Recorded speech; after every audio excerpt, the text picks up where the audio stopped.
Welcome to the next episode of the Many Minds podcast, where our goal is to encourage collaborative community healthcare using many minds for better outcomes. We want to understand what makes your specialty special and how we can support you to provide better care for your patients. I'm Alex Davis, physician assistant, along with Tyler Murray, nurse practitioner. General disclaimer, this podcast represents the opinions of myself, Alex, and any guests that we have on the show. The content from this podcast is not intended to be a substitute for professional medical advice, diagnosis, or treatment. We're just here to learn from each other and have a good time.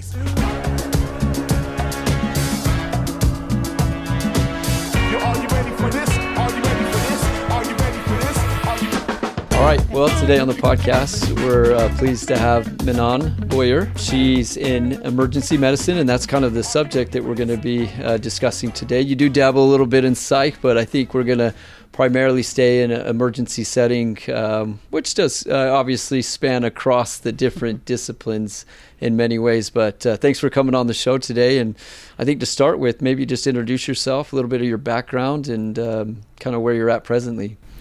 Okay, so Mignon Boyer, and I went to school with Alex. I'm sorry. Yeah. Shout out to Rocky Mountain. Yeah. Uh-huh. How many Rocky Mountain people have we had? We're stacking them up. It's just Rocky the highest Mountain? Quality people. That's what we're after. This is for you. Just coincidence. They all if you come want to from Rocky sponsor us, hey, we're not opposed. Go ahead. I'm sorry. I've been full-time at the ER now for about 3.5 years, part-time psych, and I lived in Utah now for about almost 20 years.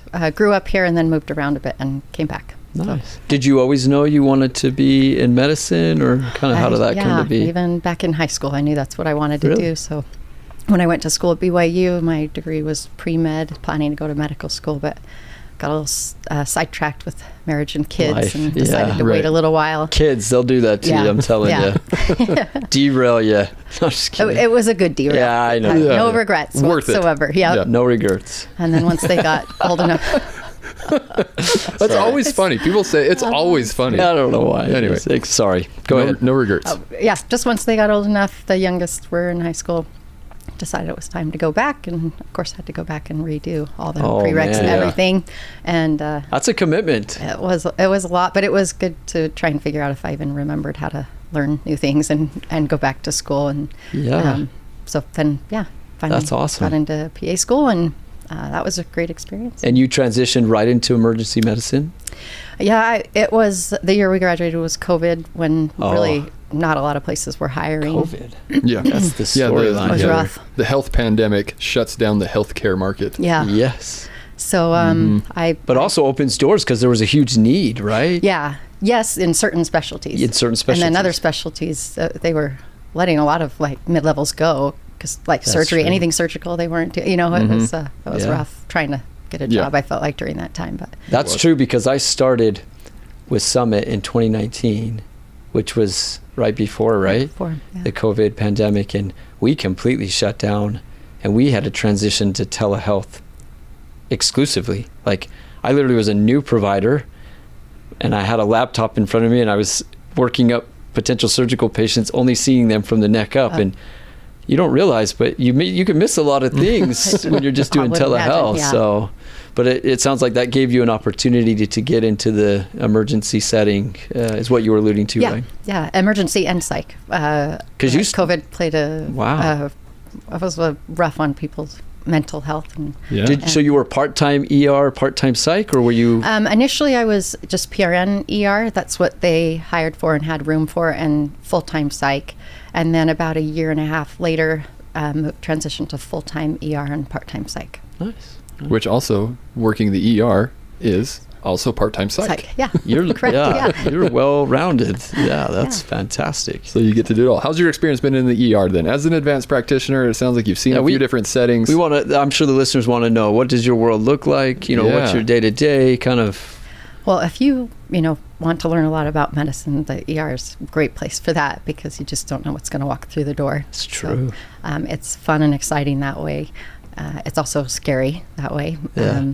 There are a lot of days, I think nowadays, the first 2 years, I just thought, I'm never going to feel like I get this. I'm never going to feel like comfortable, walk away from a shift, not worrying that I missed something. Or after 2 years, it got a little bit better, but now I'm going on 4 years, and still, I'd say at least half the shifts, you go home wondering and worrying, like, did I catch everything? Did I send somebody home? Did I? Yeah, it's a heavy responsibility. It is. And, you know, that's where you just give really good return precautions. And it's like, if anything concerning basically comes up, you just come back. Like, we didn't find anything today, but your symptoms are real. So if something happens, you have to come back.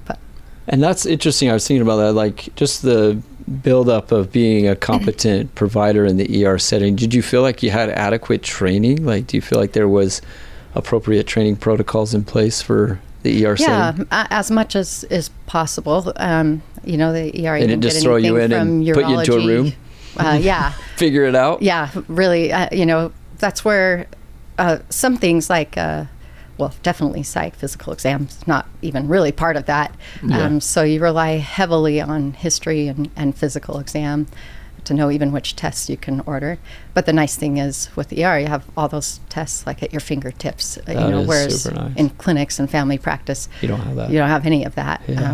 We talked at one point to a family practice physician, and he was telling us some of the stumbling blocks or some of the difficulties for him is a patient where he's concerned. It was a specific scenario. He was worried about like a septic joint or a septic bursitis. And so he just wanted to do like a basic CBC of just go see what your blood counts are. And is there an indicator of infection? And he said if he were to do that as an outpatient setting, it would have been a week until he got results back, which is wild. That is true. Yeah. Way too late for something. Way too late. Yeah. That's not appropriate care. But then you're balancing, you're teetering on this idea of like, you don't want to abuse the ER system, right? And so I think you probably see a good share of both sides and like trying to find the balance from an outside party referring a patient and saying, I think the emergency setting is the right option here. What would you say to that, or what would your counsel be there? I mean, I'd say probably close to a third of our patients come to us straight from the urgent care. You know, they went to like a primary care provider urgent care setting, and the urgent care, you know, is kind of designed to recognize triage and manage them. And so we get a lot of patients from urgent care. I felt like initially when I started in the ER, because I'd done a little bit, about a year and a half in family practice, it was a real shift in thinking of how do I like spare costs, not run extra tests, do things step by step. And I had to quickly adjust to the fact that they'll be in the ER for a week if I do that. Instead, it was like anything you think is possible. You order the labs. These are all the things we can do now. You know, there's a lot of things that you can't get in the space of a couple hours. But between imaging and the labs we can catch anything life-threatening or emergent. And it was like, you know, if people are coming to the ER, you have to adjust to the fact that they're not here to save money. They're here to find out what's wrong. And they wouldn't come to the ER if they weren't really concerned. So I had to realize, okay, don't try and save anybody money. Not that I'm wasting their money, but it's like they were worried enough they came to the ER. So they want answers. They're not worried about penny pinching. So you just order what you need to order. Correct. Yeah, I like that mentality. Make sure you don't miss something. How about the sentiment he was alluding to of maybe providers or patients being sent to the ER and maybe not trying to abuse the system, I guess, but there needs to be a balance of when we feel it's appropriate of, I can't get a CBC back today. You need to just go to the ER. Do you feel like you guys are inundated or overwhelmed with these types of scenarios? I'd say the abuse comes more from a lot of people who don't have primary care providers, and so they come to the ER for things that are truly not even urgent, let alone emergent. They just, that's where I feel like there's abuse, and it's not, they don't have insurance, or for whatever reason, they don't have a primary care provider. And, you know, urgent care clinics can refuse patients for inability to pay, and the ER cannot. So the way our system's designed is just, that's going to happen. So those people are going to end up there. Yeah. Does that, how's the workload then? Do you feel like you guys are overrun and overworked and overwhelmed, or does it seem manageable? You know, that is a shift by shift thing. Some shifts are crazy stressful. You know, every minute of the shift, I feel like my head's below water. And other shifts, it's like, okay, I'm doing okay. I got this. Like, I'm in control of what's happening here. And then other shifts are like, oh, okay, that was actually I think there's a certain personality that just fits the ER setting, because you've got to be able to roll with the punches, for lack of a better term. Like, crap's going to hit the fan, and you got to be able to just remain a level of calmness and be able to weather the storm, if you will. And so I just think for the listeners out there that are interested in the ER, I think it's good to know that, you know, it goes without saying, right? But the ER can be a tough specialty. Yeah. Like probably you're in the trenches probably more than you're not, if you will. But maybe you could clarify on that. You feel like that's the case, like pretty demanding and very demanding, high stress. You know, when you leave a shift, you're exhausted. There are lots of nights where it's like, I don't want to talk to anybody. Don't ask me for anything. Don't ask me any questions. I just need to to decompress. Yeah. A lot of shifts like that. There's got to be a level of, you know, satisfaction, like, because that's what brings you back, right? So what is it that you find in it? Is it just the pure, you know, in and out kind of triage mentality of it? But like, what brings you back, I guess? What do you like about the ER? I love that you don't know what you're going to get. So you see all kinds of things. I'm always learning and feel like I'm progressing as a medical provider. So if you really want to know a lot about medicine, like, you know, it's like a hospitalist or ER, they see a lot of things. I do like kind of the excitement of the ER. But yes, it's tiring and stressful, but it's also very enjoyable and rewarding, especially when you find the problem and you get the person the care they need, or you get them in touch with the specialist they need, and you feel like you got an answer for them. Whereas, you know, urgent care or primary care clinics or whatever, it's going to take them a week, you know, or more. So it's very rewarding. It's just also, it's just more stressful. Yeah. And to clarify, I guess, for people that don't maybe know exactly the setting that you're in a big trauma center, kind of our regional trauma center for the area. So it's a big, busy ER. How many bays are in the ER? Trauma bays 4, and then it's broken up into different hubs, and those different hubs open up throughout the day as we've seen trends or patterns of when the ER gets busier and busier. So at any given time, more nurses and doctors and providers are coming on, and so there's 4 hubs. Each hub has about 10 rooms. Wow, that is separate from the trauma rooms. So you got 40 plus open bays in the ER, and it's you've never seen that though, right? Like 40 beds occupied? No, most evenings it's full, and there's people in the waiting room. And definitely holidays.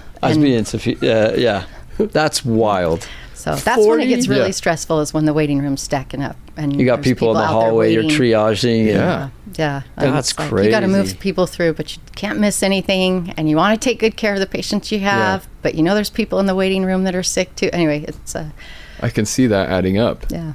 And you were talking about what I was alluding to earlier by that is being a bigger trauma center, that it's not always investigative and find what the problem is. Sometimes it's a pretty straightforward gunshot wound or whatever the major trauma is. Do you like being involved in those situations? As PAs, oftentimes we're not involved in a lot of the traumas, because at a trauma center like that, we have so many great specialists. When they page a trauma, we get neuro down there, we get, cardiology, cardiothoracic surgery. We get so many specialties. It's wonderful, but it takes the load off. And to be honest, all the other patients in the ER still need to be seen, and those traumas and codes are very intensive and time consuming. And so when you get pulled into something like that, the rest of your patients just kind of fall by the wayside for an hour or more, which is rough. So I feel like as a PA, a lot of my role is, because there's all these specialists taking care of those things, is to keep all the other rooms moving and the other things going. So. And correct me if I'm wrong on this, but when I've seen the ER setting in that scenario, there are quite a few advanced practitioners that are involved. They're subspecialty, right? Like trauma, but they're active participants in those traumas. Yeah. In fact, those are a lot of the specialists that come down. It's not necessarily a doctor. It could be a PA or an NP. But it's been cool to see. Yeah. Dr. Edwards, I remember one of the trauma APPs, there was a trauma, and he was talking about kind of the utility of an APP or what they can do in their role. And he's like, oh, yeah, they can put an EVD in the ER trauma setting. And I'm like, wow, I've never even thought about doing that. Like, screwing in through the skull and putting something in. I'm like, wow, that's wild. But it's cool to see the amount of autonomy and kind of roles that we can play in that setting. And then reassurance, it's kind of there's a nice reassurance if you do go into the ER setting that you do have a big team. Like there's a lot of people that are going to support you and help you, so you're not stranded. And I think that's maybe, again, some level of reassurance that if you go into that setting, you're not alone. There'll be people that'll help you and things like that. So that's nice. But what's the most rare diagnosis you've come up with at the ER?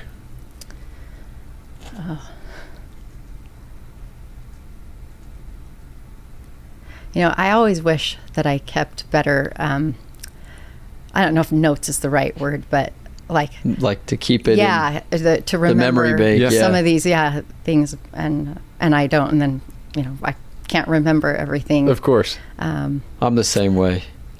My family always tells me, keep a journal of all the stories that you had, because you remember them sporadically and then you're able to spit them off, and it's funny at the time, but over the years you start to lose that knowledge. And so it's so true in medicine too, because I think about all the experiences that I've had where I was a bedside nurse, and you can imagine some of the stories you can probably conjure up with bedside nursing care. And my wife's always telling me, you should write them down because you're going to forget them. And sure enough, I've forgotten a lot of them. You forget until someone says something, and that sparks you. Yeah. I would say the most, I don't know that they're the rarest, because ERs, the zebras are still the zebras in ER. Yeah. And they don't always present there first, if they're, oftentimes I think a primary care provider finds them, because those tests are not like, it's not a CBC and a CMP, you know what I mean? It's not those things that they can find. So a lot of times we don't find the answer. And like I said, their symptoms are real, and I have to send them back to a primary care provider, somebody to find the zebras that we don't have the ability to test for. But, and you don't necessarily get feedback on that then, right? True. Like that's, you kind of, your chapter is done for that moment in time. If they're within Intermountain's hub, and I can access their records and see any kind of follow through, like, what other imaging doing was your done, due diligence but even a lot of those specialty labs are going to LabCorp, like others, and so I can't ever see what the labs even resulted at. But I guess I didn't really look at it that way. Yeah. There's probably a lot of times you send people away like, something is happening, but we don't know exactly what. So hopefully we can get. I'd say at least half the time. Really? When I'm talking to them, I can tell them, I said, I can't tell you what's going on, but I can tell you what's not going on, because these are the things I can test You're for ruling here. out, Yeah. right? These are the things life-threatening and emergent, and then I have to make sure they know it's not that I don't believe you. You have these real symptoms, but I can tell you I can't test for them, and I can't find the problem, but here's who I recommend can. Yeah. Anyway. Interesting. That's wild. Do you ever run into the situation where, so this is the thing that gets me in the neurosurgery space is, and this is tedious, but, a patient comes in for one chief complaint, and you go in and you address the chief complaint, and then like 10 other complaints happen within that span of time seeing the patient, and you're like, when does it end? Like, I've only got so much time. Does that, I can assume that happens in the ER. Yeah, especially with the time pressure to keep things moving and get patients in and out. What about this mole right here? You're like, well, yeah, probably not the best person to look at that. Why are we looking at your moles? Yeah. I oftentimes I think they're politely have to say, these are the things I can test for here. These are the one of the docs, when goes in a room, depending on what's going on, will say, so what's the emergency that brings you in today? To kind of help them realize we're focused. This is an emergency room, and this is what we're focused on. We're not going to deal with every mole or thing that you want checked out by a dermatologist. I don't know that really helps them narrow things down, but it's really the people who don't have healthcare outside of the ER that tend to do that. One stop, one shop. Yeah. We get a lot of homeless, especially in the winter, if they want a warm bed to sleep in, and the ER can't refuse anybody, so we get a lot of that. True. And they'll, I think, make a complaint that gets them a bed to sleep in for a few hours, a meal, and things like that. As a human, you kind of like that emotional side of you is like, but then it's like, you can't have somebody utilizing resources that doesn't need, not to say they don't need, I'm just saying, like, in general, the concern, the balance, it's such a delicate balance in the ER setting, I guess is what I'm trying to allude to. But that's crazy. Can't even imagine but you love it. So do. tell me about your shifts. Let's talk about what a week looks like for Mignon. I think every ER group does a little bit different. Our ER group, we staff Utah Valley, Orem Community, and Spanish Fork. Orem Community and Spanish Fork are more rural, so we don't have all the specialists there, and we transfer a lot of things to Utah Valley or even Salt Lake. The way we do our shifts, we do 3 on and then 3 off. Our 3 on are anywhere from 9 to 10 hours, and they'll be at the same time for those 3 days, and then we have 3 off, and then we do a different time for 3 days. And so for the 3 days, we're on the same schedule, but our schedule varies all the way through the year. And if your 3 on happens to fall on a weekend or a holiday, that's your shift. The nice thing is, because I think a lot of groups, when you're the new guy, you just get the really crappy shifts every holiday, every night. And so I liked when I joined the group, and it's just fair. Everybody's working the same stuff. So how many hours a week would you say then? I couldn't calculate. So 3 to 4 days a week then? Because it's 3 on, 3 off. So technically it's 4 shifts a week. Yeah. And like I said, they're about 9, some are 10 hours. So you're close to 40 hours. Do you feel like that is about the time frame you're spending, like in that setting, like mentally in it, like documentation, seeing patients, like it's 40-hour work week, would you say? Yeah, very commonly you'll have to stay after for an hour or more to do charting, to get caught up on charting when the shift got crazy and you got behind. Sure. That was a lot worse when I first started. I'd be there for 2 or 3 hours after, trying to make sure you're charting correctly and you're covering everything, and wow, I've preparing been here for 6 years and I haven't figured it out yet. So I need to talk to you after and teach me the ways. So. The ER charting, am I wrong? Is it pretty concise? Yeah, it is. Like I said, we're limited on what we can and can't get here, and we get our results pretty fast. So it's, it's like generally I get my answer, and then they either get admitted or they go home and follow up with a specialist, or I fix the problem and they just get to go home. Yeah. We do a lot of pre-programmed like for abdominal pain, a lot of it is the same, so you just have to edit some things. And once I kind of figured that out, now it's gotten a lot better and faster. How many charts in a shift? What's average? Average is probably about 15 patients a shift. Okay. So I think the average length of time per patient in the ER is about 3 hours. Yeah, that sounds about right. That's so recently I'm on call right now, so it's after hours call, so patient has surgery or there's an issue and they call into the office and it goes to the answering service. They page me if it's something they think an APP can answer, and the ER called me about a patient, and it's just, I feel this sense of responsibility because it was a question that I really needed to defer to the surgeon and get some context on what his opinion was. And then I'm like, but this ER physician's waiting, or provider is waiting to get this answer to decide what are we doing with this patient. And so there's, I think sometimes we forget about the fact that when we hang up the phone and say, we'll get back to you, you're waiting for an answer to do something with this patient. So I think being a little bit sensitive to that is probably a good reminder for us providers.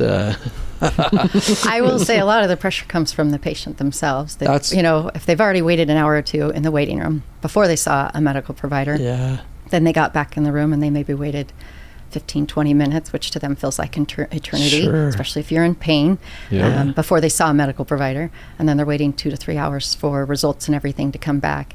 And so I feel like there's a lot of pressure from the patients to get, they think I can go to the ER and I can get my answer immediately. And they get, you could spend a whole day in the ER. And angry when I say, I can't give you an answer. I don't know why you're having this symptom. Some get upset. Others are relieved that I can tell them all the things it's not. But a lot of it is the impatience of the patients. They want to get in right away. They want their answer right away, and then they want to leave. And it's hard. And the patient's perspective, and having been through that on the patient side of it, it's also hard to have no sense of, it's really abstract, the timing and what's happening, and you can't see behind the scenes. You don't know what's happening behind the scenes. You have no idea, and you open the curtain and look out, and there's just people everywhere, and you don't recognize any of them, and they're all doing their own thing, and you're like, Do you know? Forget about us? Did you know we're still here? Yeah. I'm sure they do. Everybody's doing their job, like you're alluding to. But yeah, I've gotten better about letting the patient know from the get-go. Average length of time is 3 hours before I have answers for you. I don't come back in frequently. I come in when I have answers for you. You know, they have their little remote with a button on it if they need anything. Yeah. Which I make sure I hand to them and say, if you need anything, push the button, let us know. Somebody will come in and take care of it. And just make sure they know. I didn't forget about you. I'm just, when I have information for you, I'll be back in. Because otherwise they do sit there and wonder, like, they don't realize how long these things take. So it's just about giving them, setting appropriate expectations. And then they are very understanding and patient. But. That's huge. That makes sense. How about compensation for that? So if you feel like, if it's a fair compensation, are you guys salary? Is it shift based? Is it hourly? Is there based off of production, or what? How is your structure? Again, probably every group is a little bit different. Our group, because we're contracted with those ERs, so I don't work for Intermountain. The way our group does it is it's shift work, so you're paid hourly. And initially what they did is they kind of did a quarterly bonus to kind of cover for, because we pay for our own malpractice and our own health insurance and things like that. Like we don't have those benefits, and our own CME. So that it was kind of this quarterly bonus to just kind of cover for things, and a monthly stipend as well, which more than covers. Like it's great. It's very generous, and makes it so that all those things are totally possible. I felt like the compensation has been pretty fair for what we do. They recently just changed it to kind of a different pay structure where it's you have your hourly wage, but then it's RVUs in addition. So it is, the more patients you see and the higher acuity, and the more they bill for it, the more your kind of quarterly bonus is. But do you like that structure? You feel like that's a good way to go? I think it's probably fair. If on any given day, if it's not a busy day, you'll see less patients, and if you end up seeing, all the coughs and colds that come in, and no high acuity patients, it will be more variable. But. Yeah, I was going to say you're completely reliant on the flow of things, because you don't get to predict how many patients you see or the complexity of each patient and how much time you're going to spend with them. So that does create a little bit of an unknown variable to it. But if you were able to look at it long term and say, average wise, we're all going to see about the same number of patients, and so therefore the RVU based setting is going to kind of pay out. And the question is, and maybe you don't know this, but reimbursement, there's a complexity, right? Like if an acuity rather. So if you're seeing a cough or cold, like that's not going to pay out as much as someone that comes in with, as a trauma 1 or whatever. Yeah. Is it just next person up? Is there somebody assigning who gets the next patient and who's taking on a certain workload, or how do you take the next patient? So the way our ER works is there's a board that just has like the chief complaint and the name of the patient and like age, very basic information. If they've been triaged, there's a short little triage note of maybe a sentence or two to kind of give you an idea of what's going on. Every shift you're working with different providers, so some providers kind of like the every other kind of thing. That doesn't always work, because if somebody's in on a code or a trauma, you can't just sit there and wait to take a patient till they come out and pick up their patient. So it's really more about watching how things are going. Where's the need? As a PA, we work multiple hubs. So when they open a new hub, if that doc, gets 8 patients all at once assigned to him, as soon as that hub opens, they can't see all 8 patients at the same time. So you go over and try and help. And it's really just about paying attention to what the need is and trying to keep things moving. You're at your own will to go grab a chart and go take a patient, not that somebody's assigning them. Correct. Yeah. Okay. Yeah. And oftentimes you have no idea what you're walking into. The triage note says abdominal pain, and you get there and not even abdominal pain. Are you ever debating with your fellow colleagues, like this one has your name all over it? I can just tell that just by this brief description, you're the person to see this. There are jokes like that it's like 20-year-old female abdominal pain. I think that says Tyler Murray on it. Let me take a crack at it. There are jokes, and especially because some of the patients, you start to recognize their names. They're there quite frequently, and you get to know them very well, and it's like, okay, it's your turn this time. 100%. 100%. That happens in every specialty. The last 5 times. Yep. Yeah. But yeah, no, you really can't. You can't pick and choose. You know, in order to keep things moving, you just have to. Yeah. You know. No bribery, no slipping somebody. You got this one. All right. I'm gonna do you have a preference? Do you like a certain patient presentation, or what do you feel comfortable with? What do you like to do? But I've learned that what you think you're walking in on is never what you think you're it actually is. So, you know, it says rash. So you walk in and it's never shingles or something like what you think you're going to see. Instead, it's bloody diarrhea and a rash and no vision in the right eye, or what, you know what I mean? So I've actually learned not to try and pick and choose on what the triage note says, because sometimes you think, that's just a small little snippet of what's actually going on. And the most interesting cases, you just never know what you're going to get. So you learn a lot. Yeah, it's almost better just to like next person up. Just, you know, hey, I'm ready. Let's grab a chart. And really, truly, the importance is keeping things moving in the ER. So if you're sitting there trying to cherry pick, that's not going to work that way. That's not going to be a great team environment. So it sounds like you've got a good niche of just like your team works well together, and everyone's going to take responsibility and put in the work and carry the workload. Great support. The nurses are wonderful at, you know, if something changes, like while the patient's there, coming and telling you, hey, their blood pressure's starting to go down, or, you know, so it is definitely a team effort. And how much provider or physician rather APP interaction happens in the ER setting? Is it really just kind of you're in your own world and kind of autonomously doing what you do, and then occasionally checking in, you know, or bouncing things off of the physician? Obviously, initially when I started working there, I discussed every patient with whichever doc I was kind of in that hub, just making sure I was doing things right. I mean, even then I was trying to learn the computer systems, making sure the orders were put in correctly.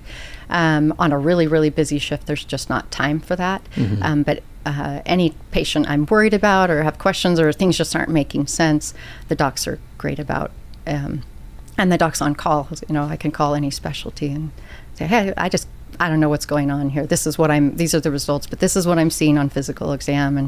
And that is the great thing about the ER is I have so many specialties at my fingertips. If I don't know what's going on, somebody most likely does. Being one of those consulting specialties on our end, what advice or what would you say that would be helpful to help you do a better job? What's helpful for you on our end of the conversation? Like if we're sending a patient to them, or if they're sending one. If she's calling for a specialty consultation. Oh, okay. Right? Because you're talking about referring or speaking to all the different providers. What's helpful for us to help you do a better job? Don't tell me to get an MRI. Okay. They take so long. I know. It really messes with the flow of the ER, and I'm kidding. Obviously, hopefully by the time we've called you, we've already gotten the MRI. Sure. So it's really, I don't know that there's anything. Duly noted. I don't think there's anything specific that I can tell you other than just being aware that time is always a little bit of a constraint in the ER. There are a lot of times where if we have any reason to admit, you know, this person's got symptoms of cauda equina, but they also have a blood clot in their leg, and they also have this, and they can't bear weight on the leg, and they're a fall risk, they're going to get admitted, and they don't need to wait in the ER for the MRI, which takes hours. Absolutely. And then to get the results. So we'll get them admitted and have them get the MRI upstairs. So it's about kind of moving things through appropriately. And somebody who has no other reason to be admitted, then they're going to wait for the MRI and our consult. And so interesting. Okay. Another fun topic. I don't know. I'm a little bit interested to hear what you would say, I guess, is what would be kind of the innovative, new, exciting things in the world of emergency medicine? Is there anything up and coming or anything coming down the pipeline? I don't know. Are there national conventions for emergency medicine? I would imagine so. Probably. Conferences. Oh, yeah.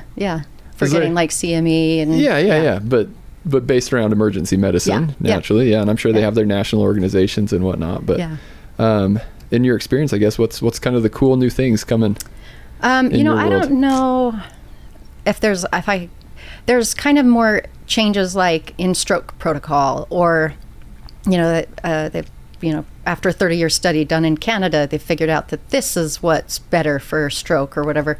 Sure. I don't know that it's like new equipment or some fancy new device or anything like that. Yeah. I will say sometimes things, now bedside ultrasound, things like that have changed over the year, and they're so quick and easy to get. Like, things do get better and better over time, but I don't know that I can pinpoint like one particular thing that I'm just so excited about. But I will say, like, just the fact that somebody figures out, who's doing all this research and figuring out that what we used to do for strokes just isn't ideal anymore, or this medicine's not ideal. This one seems to have better outcomes. It's great that somebody's doing all that, and then they've decided that this is kind of the new recipe in the ER. I mean, this is how we handled this particular complaint. I got a good friend who's a family physician, and he takes PRN shifts in the ER still once in a while, and he was telling me what he envisions the future of the emergency room would be. Like, you're going into any other venue, and they've got just those little metal detectors that you walk through. He says it'll be the CT scanner. Everybody into the ER just passes through a CT scan on their way in. Just simplify things. Actually, that would be amazing. Right? It really would. We know, a broken arm. Imaging of everything that fast. Yeah. The problem with that is then I'm on the hook. You got everything you found on CT. As soon as you open that door and your name's on that identifier that you saw that patient, you got to be responsible for whatever findings. So for preventative medicine and things like that, sounds wonderful. For trying to keep the flow going through the ER, sounds terrible. Yeah. Okay. Tell me with your practice present, how much AI is integrated, if at all, or is there plans to have AI integration? Yeah. Intermountain Health just recently integrated DAX AI, which works with the current program that they have. So we actually just use our cell phones when we walk in a room, hit record. So you'll just put in like room 13, basic information. The software on our phone doesn't allow us to you can't send it to anyone or anything like that. So it has like patient privacy. HIPAA compliant type thing. Mm-hmm. So, but you just hit record, you walk in the room, introduce yourself. It records the whole conversation. And then, so when you go out and you place your orders and you start your chart, I can just say transfer HPI, and it all populates in this nice, coherent. Does it do a pretty good job? It actually does. I don't think it did initially. We had a couple ER providers who have been working on it for months before we training it started to using do it. But AI learns pretty fast, and they got good pretty fast. So cool. It's actually saved you some charting time on charting, and just it's funny, the details that I miss when I'm, someone says something and I think, oh, that's important, but now I need to ask this question, and I might miss the next little thing that they said, and AI will catch it. But sometimes they don't hear well, where they're like, they'll say, I don't have this versus I do have this, and I'll have to go in and correct it. So you definitely have to go back and read and make sure it got it correct. Verify. But it does save me a lot of time. Does it ever spit out any differential diagnoses? Is it that advanced yet? It's starting to take your job, isn't it? Well, that's what we're trying. That's what we're trying to get. Differential diagnosis. Preferred diagnostic workup. Yeah, it'll only put in like two things, and the differential diagnosis is never like two things. So could be sinusitis or it could be cancer. Right. Yeah. Yes, that's what. Yeah. And it's definitely geared towards clinic, the way it writes things. So initially, to set it up, we had to adjust it to try and make it work for the ER setting. And there's a lot that I still have to do, like all my medical decision making and results and things like that. You have to still need to be talk through. Yeah. Gotcha. But it still saved me a lot of time. And that's cool. And the recording lasts, I think, only about 30 to 60 days, and then that is no longer part of the medical record. But and I guess that can be a good thing or a bad thing, like as far as like litigation down the road. Sure. But again, where the recording is catching everything, in theory, I don't go back and listen to the recording, but it should be on that. That's something screen. to think about, though, because if they could store that in the cloud, but that's so much information. So it's only stored for a set amount of time, and if you but think in the future, it may change because what you were just alluding to, just having a recording. I mean, there's proof is in the pudding, more so than even what I document is like what was said and all that transpired in our conversation. So I guess it could be used for or against you, but it's interesting. I would like to think it would be used for you. I don't think there's many people that are doing anything with malintent or rude or inappropriate or anything like that. Absolutely. So I would imagine it's protective mostly. But absolutely. Well, to finish up, we always like to wrap things up with story time. Do you have any fun or exciting or entertaining or unique patient experiences you can remember? She works in the ER. In your time in the ER. We're really not asking you the question, right? Like, you just tell us a funny story. We want to hear it. Yeah. These are the ones that I wish I wrote more down. I do write some down, obviously with no like private patient information or anything. But one of the earlier shifts in my ER career, the triage note said ear pain. So, if that gets you some idea of when I learned not to expect anything when you walk in the room. I'll take that one. That one seems like I got that one. Is this a 2-year-old or a 20-year-old? Like 50. He was about 50. Okay, ear pain, 50-year-old? Yeah. Okay. Which, you're thinking shingles, earache, So I walk in the room, the first thing that hits me is the smell. Really, really horrible smell. So I had to walk back out and find a face mask and put some smelly sauce in it so that I'm not, gagging in front of the patient, which is very embarrassing. Yeah. So put the mask on, go back in, and it was just this gentleman who lived alone, not homeless, but lived alone, and he was not mentally ill, meaning he was alert and oriented, very coherent.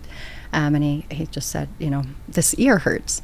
And he'd had this hat on that kind of had the earmuff things on it. So, it, and if I remember right, it was too like summer, like 90 degrees out. So I thought it was a little strange that he even had the hat. But we removed the hat, and all the maggots started falling down. And he kept saying, it's dripping, my ear's dripping. He thought it was just like an ear infection that had ruptured maybe and was dripping. And had no idea that there were maggots in the ear or in the hat, and that had eaten most of the ear. Are you listening to this? Oh no! So, most of the ear was gone. There was a little nub of the earlobe left, and to be honest, the maggots had kept the guy alive and not septic.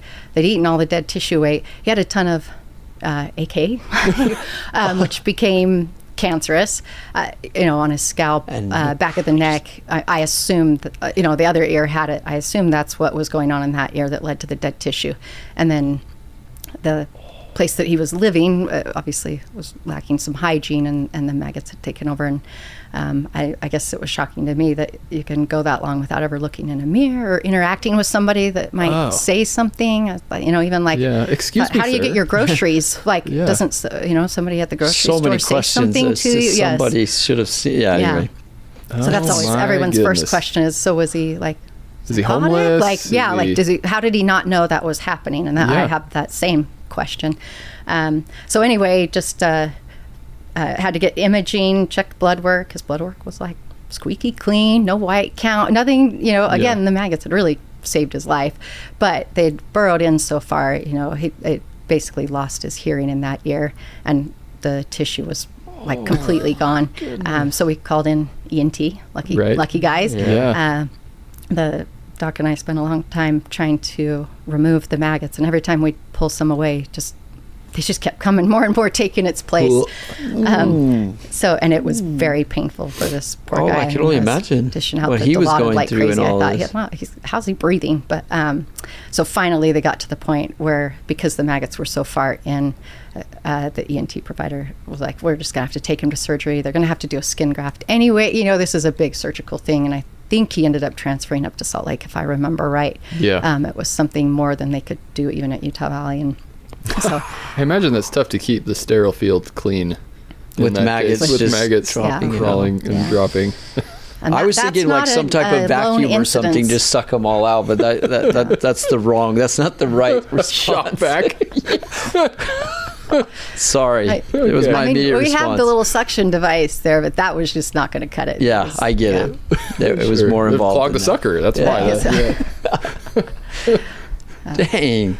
Wow. Okay. Wow. Yeah, the ER, you see it all. There's no doubt about it. Yeah. We should have teased that story to begin with. That would have been a good one. If you're wanting to listen to a fantastic patient story out of the ER, stay tuned. This is going to be good. I actually, when I tried to explain to the patient what was going on, he didn't believe me that it wasn't dripping. Those were maggots falling. And I actually had to take a video of it to show him, because because he wouldn't believe. Is this guy freaking out at this point? No, he actually stayed pretty calm. I think he too was like a little shocked that he like didn't recognize that that's what was going on. So because it's like, well, that doesn't happen overnight. No, that whole ear was basically gone. Like that takes time. So I don't know how long, but the pain finally got bad enough when they burrowed in deep enough. He was like, yeah, we're not doing this anymore. I'm disappointed in James now. James came over from ENT and did an episode with us. And you just outdid him out of the water? You just outdid the ENT guy. Well, that's the ER. It's better than Christmas morning. You just don't know what you're going to get. So. Yes. Oh, man. Okay, awesome. Great way to cap it off. Mignon, thanks. This has been a ton of fun. Tyler, what'd you learn about the ER today? I learned the time. No, I think it's been great. I appreciate it, actually. Just it's more of a refresher and a reminder for me of the emergency setting and all that it entails. I think most of us are very familiar with the ER setting, maybe not intimately as far as being a provider in the ER setting, but we recognize what the ER provides for the community. And I think you're a great example. I think it sounds like, obviously the team, it's a collaborative team effort. And I think just a good reminder for us of how we utilize the emergency setting. And it doesn't sound like you're deterring us from sending patients to you, but definitely encouraging us just to make sure we're collaborating appropriately and keeping our doors open just as much as you guys keep your doors open. So it's been great to have you and learned a lot. And I'm going to clean my ears tonight. Maybe have somebody look in them just to make sure. And I think it'll be a good night. I think if you just look in the mirror once a day. Yeah, I try not to do that. He spends too much time in the mirror, I think, is his Don't problem. ask my wife. Look at that hair. Don't ask my wife. She's like, why are you looking in the mirror again? Like every time you walk by, you just kind of glance. Don't do that. Are you flexing again? Yeah. You know me. It's been great. Thanks, Mignon. You've been awesome. Thanks, we appreciate your knowledge and your willingness to come share your expertise with us. So great. It's been fun. How would somebody catch up with you if they had interest and wanted to reach out to you? Can people reach you online somewhere? Oh, yeah. I am online, although I don't spend a lot of time online. But like email, if that works. Great. It's just my name, mignonboyer@gmail.com. Perfect. And then you're at the Utah Valley Emergency Department. And what's the name of your group, though? Utah Valley Emergency Physicians. Utah Valley Emergency Physicians. UVEP is what they... Perfect. Okay, and we always like to connect with people. You can find us on Instagram, Summit Brain, Spine, and Orthopedics. On YouTube, it's the Summit Medical Institute. And then we want to see people in person. So come hang out with us Tuesday mornings, 7 a.m., Mountain Point Hospital in Lehi, Utah, for our interdisciplinary case discussions. This is episode, we're up there now. We're almost hitting the 1 year mark. I think this is about number 25. So Dallin just said 25. Dallin gave us a signal of 25. It's been good. A lot more good ones to come. I'm looking forward to it. We're going to wrap it up. We're going to do a couple more, and then you and I are going to... We're going to have a recap. A recap of all the stories. I bet yours is going to be in there, Mignon. It's going to make the recap for sure. So I'm excited. Shout out to our production team. Speaking of Dallin and Amelia, behind the scenes, putting this together for us. We appreciate that. Tyler, always appreciate you being here. And we look forward to the next episodes coming up. I'm Alex Davis. I'm Tyler Murray. And we'll see you guys next time. Peace.